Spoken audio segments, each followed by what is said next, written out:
EMS TV आपका भरोसेमंद news network. यहाँ आपको मिलेगी हर बड़ी खबर हिंदी के साथ साथ अब इंग्लिश में भी।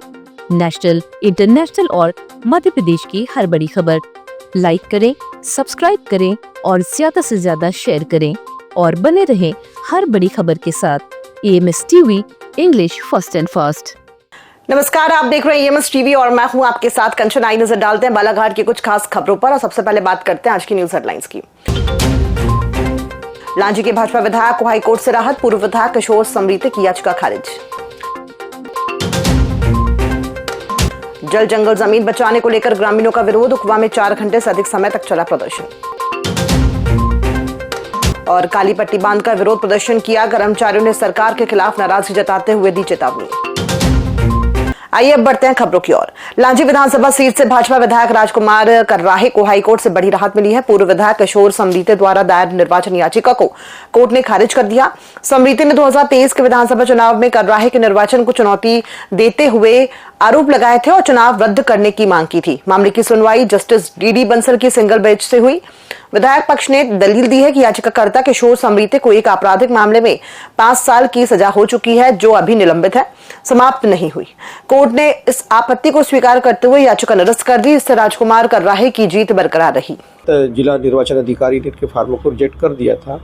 उसी को उन्होंने बाद में हाईकोर्ट में चुनौती दिया कि चूँकि उनको लड़ने का अवसर नहीं मिला था, वो भारत के नागरिक हैं, और फिर कोर्ट ने उसमें संज्ञान लिया और फिर बाद में उस बात को उन्होंने पूरी तरह से, उनके भी वकील थे, हमारे भी वकील थे, और फिर जो कानून के तहत है कि अगर किसी को 2 साल से ऊपर की अगर सज़ा मिली है तो सज़ा आपको पूरा भुगतना पड़ेगा, और सज़ा काटने के बाद में ही आप, उसके बाद भी निर्वाचन आपको 6 साल बाद आपको चुनाव लड़ने की आपको पात्रता मिलेगी। उस तहत उन्होंने इनके फार्मों को फिर रिजेक्ट किया और हमारी जीत हुई। बालाघाट जिले की पचामा दादर में प्रस्तावित बॉक्साइट खनन के विरोध में गुरुवार को ग्रामीणों ने उकवा रेंज ऑफिस चौक पर करीब 4 घंटे तक चक्का जाम कर प्रदर्शन किया। लुधिरी, कोंगेवानी, बमहनी, हर्रा नाला, खोंदी, लौगूर और पोला सहित आसपास के कई गांवों के लोग आंदोलन में शामिल हुए। धरने को संबोधित करते हुए विधायक संजय उइके ने कहा कि यह संघर्ष सिर्फ जमीन का नहीं बल्कि क्षेत्र की आस्था, संस्कृति और अस्तित्व बचाने का है। उन्होंने आरोप लगाया कि ग्राम सभा की सहमति के बिना खनन प्रक्रिया आगे बढ़ाई जा रही है, जबकि यहाँ पैसा एक्ट और वन अधिकार कानून लागू है। ग्रामीणों ने 18 फरवरी की जनसुनवाई के बहिष्कार की घोषणा की और मांगे नहीं मानी गई तो आंदोलन तेज करने की चेतावनी दी। जनता जाग जाएगी, उस दिन देश का जो चौकीदार है वो अपने आप भाग जाएगा। उसने पहले ही बता दिया है। जो FRA एक्ट है सरकार ने बनाया, कानून है, हम उसी कानून के पालन की बात कह रहे हैं। हम बड़े दुविधा वाली बात है कि फॉरेस्ट अगर एक आदिवासी जंगल में एक लकड़ी काट दे, भूले से एक लकड़ी काट दे तो उसके ऊपर केस बना देते हैं। गाय चरने चले जाए तो उसके ऊपर केस बना देते हैं। आज 60 हेक्टेयर जमीन आप बिना किसी चीज के तुरंत में दे रहे हैं। वन प्राणियों की बात नहीं हो रही है। हम लोगों ने आज यहाँ पर 7 हमारे वन अधिकार कानून के लिए फॉरेस्ट राइट एक्ट में वन संसाधन के अधिकार लगाए हुए हैं। 1 साल हुए लगाए हुए हैं, अभी तक नहीं मिल पाया है। कल हमारी प्रशासनिक अधिकारियों से चर्चा हुई। प्रशासनिक अधिकारियों का ये कहना था कि जनसुनवाई आप होने दीजिए, जो मुद्दे आज आप यहाँ उठा रहे हैं जनसुनवाई में उठाइए। तो हमारा ये कहना था कि अभी 117 हेक्टेयर और 35 हेक्टेयर की ग्राम घोंदी में जनसुनवाई की है उन्होंने। उसके पहले उन्होंने अवैधानिक रूप से ग्राम सभा की सहमति ले लिए, सरपंचों को डरा के ले लिए, सचिवों को डरा के असंवैधानिक तरीके से ग्राम पंचायत की सहमति ले लिए और NOC दे दिए। लामता स्थित उपडाकघर में आज कर्मचारियों ने काम के दौरान काली पट्टी बांधकर विरोध दर्ज कराया।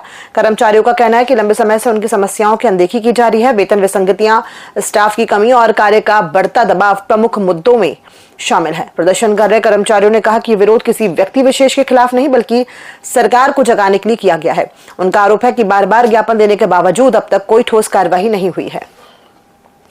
वर्तमान में सरकार कई आई और गई, लेकिन हम लोगों के प्रति किसी प्रकार का अच्छा व्यवहार नहीं किया गया। न ही किसी प्रकार की पेंशन का प्रावधान है, न कुछ है।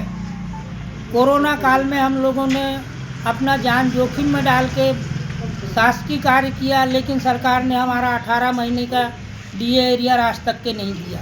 हम लोगों के लिए अलग से कमेटी बनाई जाती है। तो हमारी सरकार से यही मांग है कि हम लोगों को भी ऑटो पे कमीशन में जो डिपार्टमेंटल कर्मचारी होते हैं उनके साथ शामिल किया जाए, क्योंकि सरकार की मंशा ये है कि हम लोगों को एक्स्ट्रा डिपार्टमेंट के कर्मचारी मानते हैं और हमारी मांग ये है कि हमें एक्स्ट्रा डिपार्टमेंट में जो कर्मचारी हैं उनका दर्जा को हटा करके हमें 8 घंटे की नियमितीकरण की हमारी ड्यूटी की जाए और हमें रेगुलर किया जाए।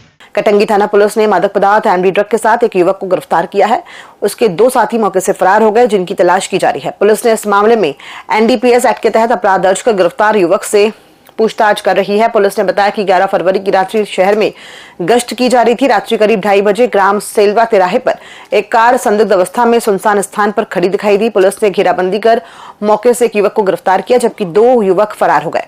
युवक ने अपना नाम मोहित 20 वर्ष थाना नवेगांव निवासी बताया। युवक और वाहन की तलाशी लेने पर सफेद रंग एमडी ट्रक बरामद हुआ है, जिसे बरामद कर पुलिस से पूछताछ की जा रही है। कोतवाली पुलिस थाना क्षेत्र के वार्ड नंबर 24 पावर हाउस गली झुग्गी झोपड़ी निवासी एक युवक की घर में फांसी के फंदे पर लटका शव देखा जाने से सनसनी फैल गई, जिसकी सूचना पुलिस को मिलने पर पुलिस ने मौके पर पहुंचकर मृतक तौसीफ पिता मंसूर अली 29 वर्ष निवासी वार्ड नंबर 24 का शव बरामद कर पंचनामा व पोस्टमार्टम करवाकर परिजनों को सौंप दिया। बताया गया कि मृतक मैकेनिक का कार्य करता था, जिसकी शादी नहीं हुई थी और उसकी मोती तालाब के समीप दुकान थी, जो 1 माह पूर्व अतिक्रमण में होने से हटा दी गई थी, जिससे वो घर में रहता था और रोजगार नहीं होने से परेशान था। युवक के फांसी लगाने का कारण अज्ञात है। पुलिस ने मर्ग कायम कर जांच शुरू कर दी है। उससे खिड़की से झाँका तो ऐसा कर रहा था, तो मैंने शायद मोबाइल खेल रहा है, फिर हम लोग ध्यान ही नहीं दिए। उसके बाद में फिर चाय की पीने के लिए भी बोला उसको, तो आवाज़ ही नहीं दिया, ऐसे ही ऐसा कर रहा है। मतलब मोबाइल ही खेल रहा है। तो अभी खाना वाना खाया, मतलब 7 बजे उसकी माँ बोलती जाओ उसको बुला लो, बोलती मतलब उसको बुला लेते अपन तीनों एक साथ बैठ के खा लेते हैं। तो बोलती चलो अपन खा लेते हैं। फिर बोल गया देखा तो फिर आवाज़ लगाया तो फिर आवाज़ नहीं लगा। फिर वो खिड़की से झाँक के देखा तो लटका हुआ था, सब फांसी जबान निकली हुई। बालाघाट में जय बजरंग सेवा दल समिति द्वारा लगातार 3 वर्षों से महाशिवरात्रि पर्व धूमधाम और हर्षोल्लास के साथ मनाया जा रहा है। इस वर्ष भी महाशिवरात्रि का आयोजन 15 फरवरी को भव्य रूप से किया जाएगा। महाशिवरात्रि के दिन शाम को बल भीम व्यायामशाला से रुद्र संघ रुद्र अवतार की विशाल शोभा यात्रा शहर में चल समारोह के रूप में निकाली जाएगी। आयोजन समिति द्वारा तैयारियां जोर शोर से की जा रही है। 6 फरवरी को महाकाल और हनुमान जी के स्वरूप मुकुट की विधिवत पूजा अर्चना कर स्थापना की गई। 6 से 15 फरवरी तक प्रतिदिन शाम को पूजा, हनुमान चालीसा पाठ, महाआरती और भंडारे का आयोजन होगा। 13 फरवरी को शाम 5 बजे शोभा यात्रा का ट्रायल निकाला जाएगा। ये पिछले 3 वर्षों से कार्यक्रम मनाया जा रहा है महाशिवरात्रि पर्व का, ये 4था वर्ष है। इस साल भी काफ़ी धूमधाम से मनाया जा रहा है। 6 फरवरी को महाराज जी के स्वरूप की स्थापना हो चुकी है। रात्रि में यानी महाआरती के बाद 10 दिन का भंडारा, 10 दिन सुंदरकांड रखा गया है। 13 फरवरी को महाराज जी का ट्रायल है। 15 फरवरी को महाराज जी का विशाल रूप से चल समारोह है। खबरों में फिलहाल इतना ही। दीजिए इजाजत। नमस्कार।